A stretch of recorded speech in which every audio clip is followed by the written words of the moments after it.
2021 Pro Farmer Crop Tour.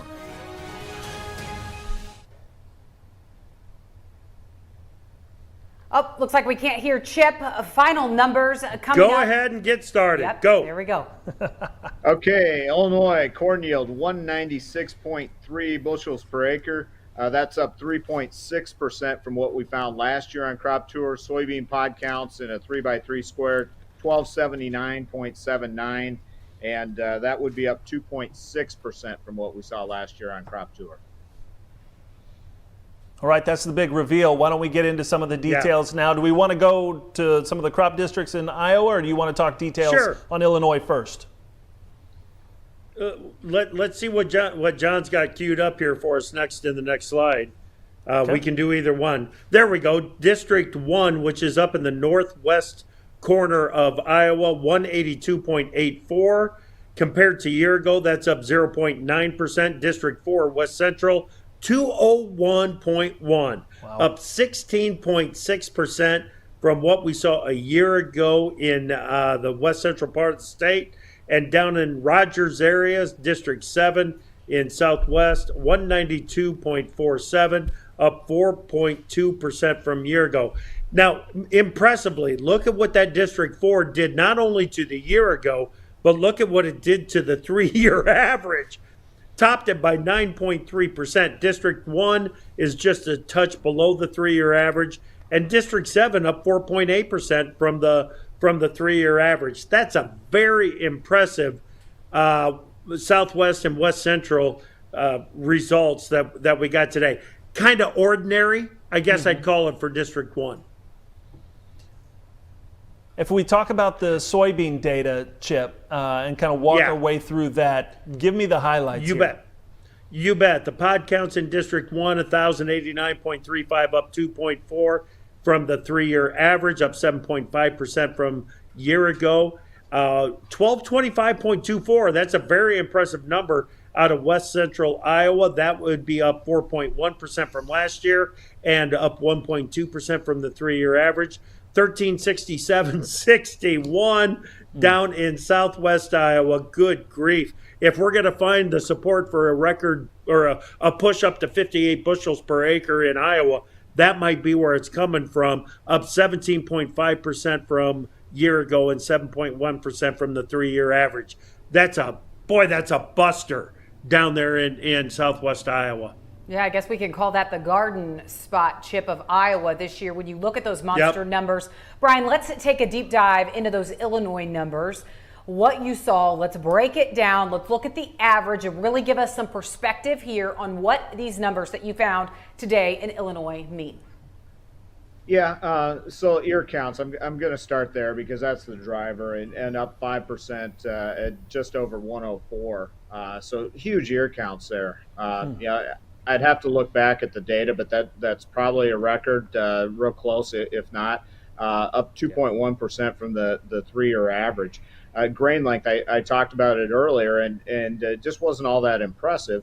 Down from a year ago by 1.7%, up 3.3% from the 3-year average. But, I expected to see bigger ears, longer ears in Illinois than what we uncovered, to be honest with you, with USDA putting that big yield on it. And so, that was something that really stuck out to me. And then the yield, keep in mind, our average miss going back to 2001 versus USDA. And we keep track of this stuff and we openly talk about it. But, the average miss over that point is 2.4 bushels per acre.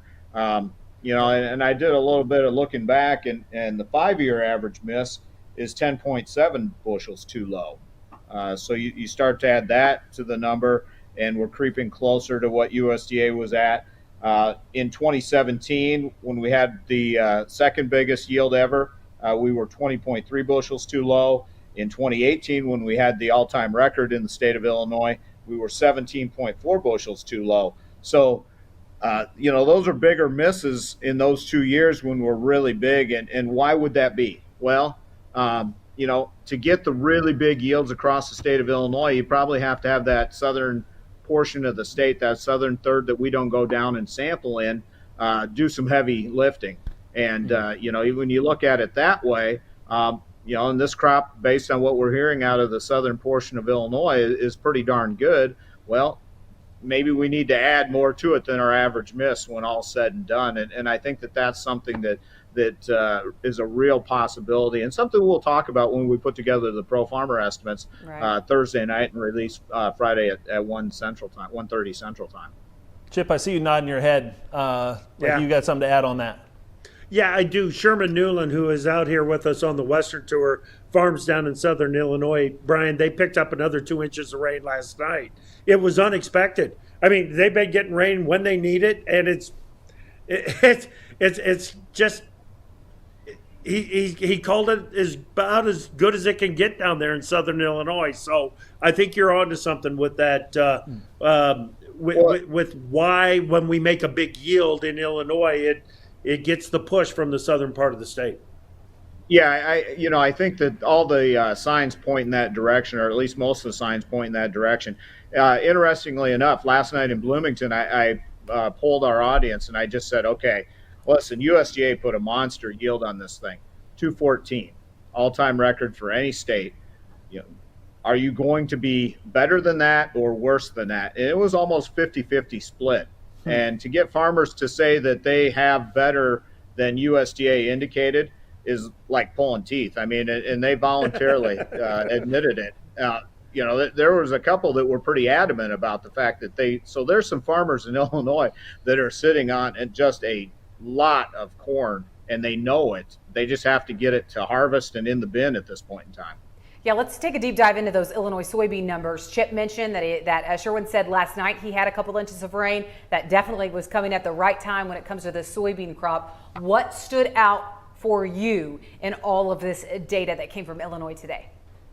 Well, I like to look at the soil moisture. That's one of the things that just vitally important, because we can count the pods, and there's kind of a tipping point at some point when you get too many pods. And that might sound stupid, but when you get to a certain level, they just don't fill out as well. So there's kind of a sweet spot. Not too many, but not too few. And that sweet spot somewhere in the middle. And we have an idea. We have data going back that gives us an idea on that. But, so you always look at the soil moisture. Will it have enough to fill out what's out there, that factory that's out there? And 3.45 was the rating. Down 3.6% from a year ago, and down 14.5% from the 3-year average. So they need some rains, and I know there's some of those areas, central and east central, a little bit south of that even, that have had plentiful rains. But there are other areas that need rainfall, and that's what shows through in that. I think that growth stage.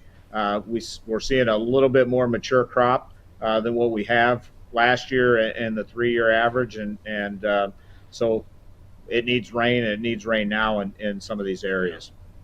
Chip, to continue to hit that home run, to get to that spot that USDA put at 214, I mean that's just a monster yield on the corn side of things. And for the bean side of things, is that still possible, do you think? Are we still on our way to that, going based on the data you've seen today?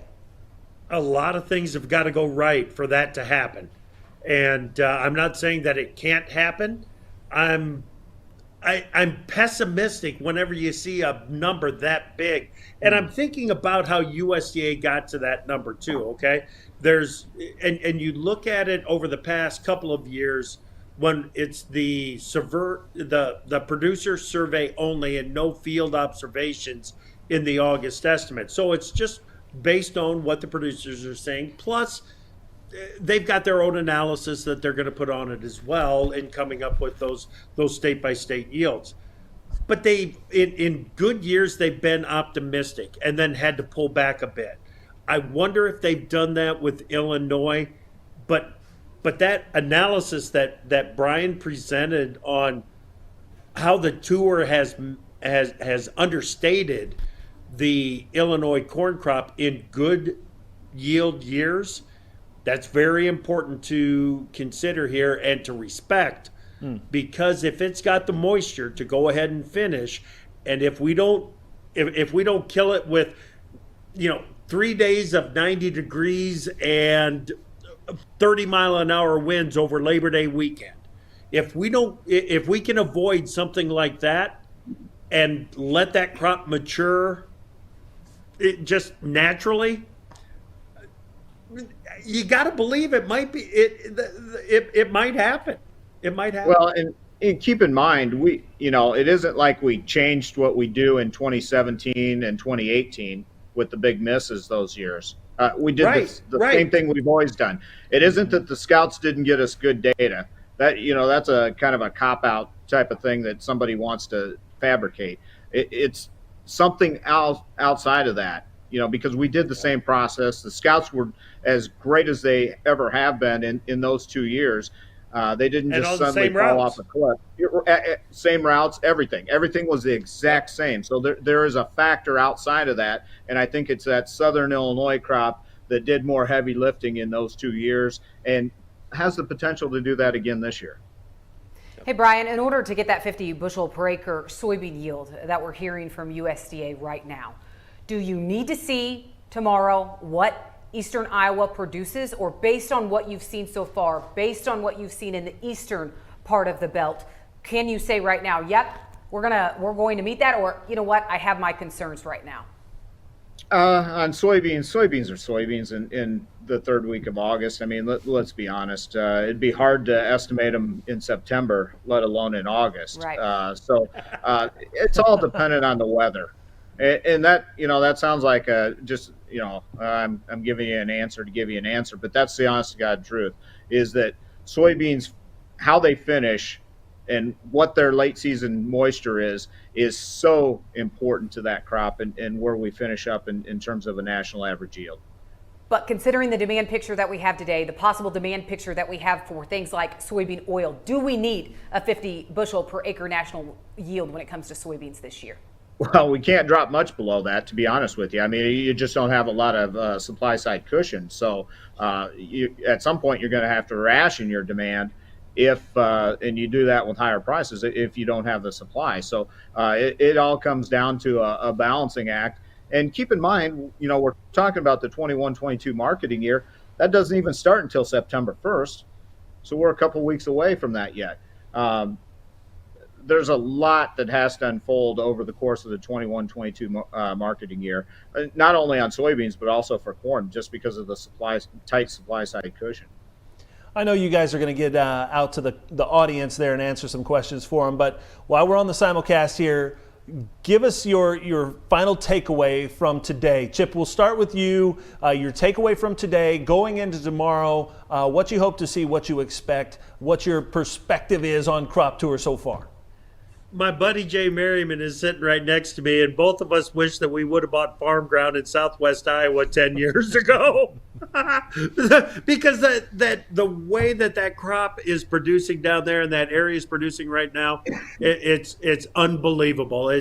That's what I'm going to take away from day 3 of the crop tour, is how good Southwest Iowa looks. Well, Chip, not only that, I've been hearing about the land sales in Iowa. When you hear land sales, $15,000, $16,000, $17,000, $18,000, even a $19,000 per acre sale, I think there's more than one reason you wish you would have bought more land in Iowa. Brian, what's right? What's your takeaway, Brian? Soybeans in Illinois are better than the corn crop in Illinois, in my estimation. And that's opposite of what it was in Ohio and Indiana. Interesting. Way to leave us on that note, Brian. You could have put that in a little bit earlier, know, right? But that's fine. Just leave us on that. That's No, great. that's good. Appreciate it. That headline, appreciate it. All right. Hey, thank you guys for being here, and we really appreciate it. We want to thank the audience for being here as well. Yeah, but Brian and Chip, they still have a long day ahead of them. Now, tomorrow, the Pro Farmer Crop Tour comes to an end, with both parts of the tour coming together in Rochester, Minnesota. But they still have a lot of ground to cover, traveling through Iowa into Minnesota, as we mentioned, and we'll bring you those results tomorrow night.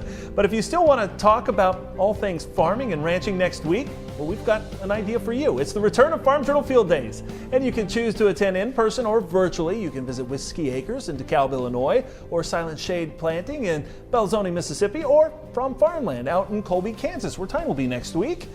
Each costs $49 per person, or you can register to take part in the free virtual interactive event from wherever you may be. That's Monday through Friday next week. Sign up, head to farmjournalfielddays.com. And based on Chip's dance moves, I'm wondering if there's a way to get him in on some of that. I think that would draw a big crowd. Get him to that concert. That's right. Here's a way, though, to celebrate rural America and help out a great cause at the same time. The Farm on Benefit concert, Easton Corbin is the headliner this year. It benefits National FFA. So get out your blue jackets, if they still fit, dust them off.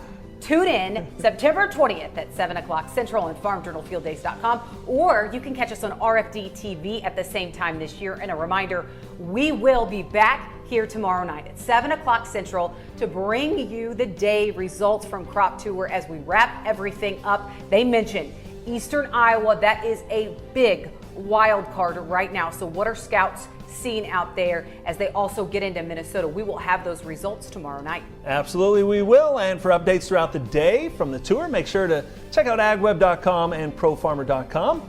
We'll see you tomorrow night. Good night. Good night. The 2021 Pro Farmer Crop Tour is presented by Pioneer. For cutting-edge agronomic advice for your farm, count on your local Pioneer team for year-round crop management insights. Pioneer, an American seed brand since 1926. By Pivot Bio Proven 40, predictable, productive, weatherproof. Turn to a better nitrogen with Pivot Bio Proven 40. Learn more at pivotbio.com. And by John Deere, helping you gain ground for the days ahead. The international sponsor for Crop Tour is the U.S. Soybean Export Council. Crop Tour 2021 is also supported by RCIS, by Precision Planting, by Bex, by Ag Leader, by Farm Credit Services of America, by Kinsey, and by AGI.